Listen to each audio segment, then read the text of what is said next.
নমস্কাৰ, মই মিনাক্ষীছ কিচেনলৈকে আপোনালোকক পুনৰবাৰ আদৰণি জনাইছোঁ। আজি মই লৈ আহিছোঁ আপোনালোকৰ বাবে খাৰৰ ৰেচিপি এটা।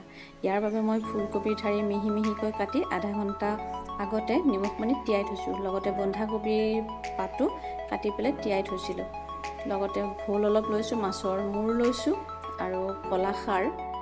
মই বেকিং সোডা ইউজ কৰা নাই। কেঁচা জলকীয়া, আদা এটুকুৰা কাটি লৈছোঁ, পাঁচফোৰণ, তেজপাত আৰু শুকান জলকীয়া। আহকচোন মই কেনেকৈ বনাইছোঁ। প্ৰথমতে মই কেৰাহীত মিঠাতেল অলপ দি দিছোঁ আৰু তাত পাঁচফোৰণ অলপ দি দিছোঁ। লগতে তেজপাত দুখিলা আৰু শুকান জলকীয়া একেলগে দি দিছোঁ।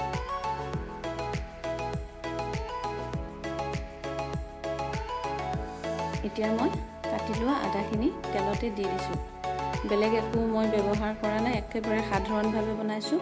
এতিয়া ফুলকবিৰ ঠাৰিখিনি কাটি থৈছিলোঁ, সেইখিনি দি দিছোঁ ইয়াতে। লগতে বন্ধাকবিৰ পাতখিনি, মই বন্ধাকবিৰ বুঢ়া পাতখিনি ব্যৱহাৰ কৰিছোঁ আৰু ভোলখিনিও দি দিছোঁ।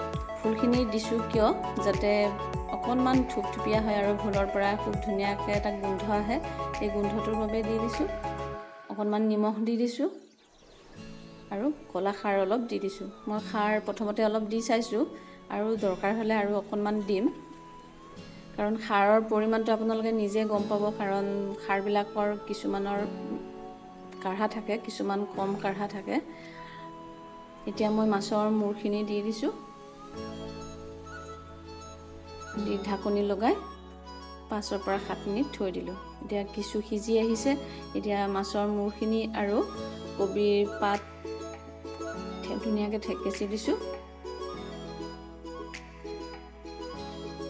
এতিয়া প্ৰায় খাৰখন ৰেডিয়ে হৈ গৈছে। মই তেনেকৈ পানী ব্যৱহাৰ কৰা নাই। ভোলৰ আৰু কবিৰ পাতৰ পৰা যিখিনি পানী ওলাইছে সেই পানীখিনিতে মোৰ খাৰখন তৈয়াৰ হৈ গৈছে। এতিয়া মই এইখিনি পৰিৱেশন কৰিম। আপোনালোকে এনেদৰে বনাই খাই চাব, কেনেকুৱা লাগে জনাব। ভাল পালে লাইক কৰিব, কমেণ্ট কৰিব আৰু মোৰ চেনেলটো ছাবস্ক্ৰাইব কৰিব। ভিডিঅ'টো শেষলৈকে চোৱাৰ বাবে ধন্যবাদ।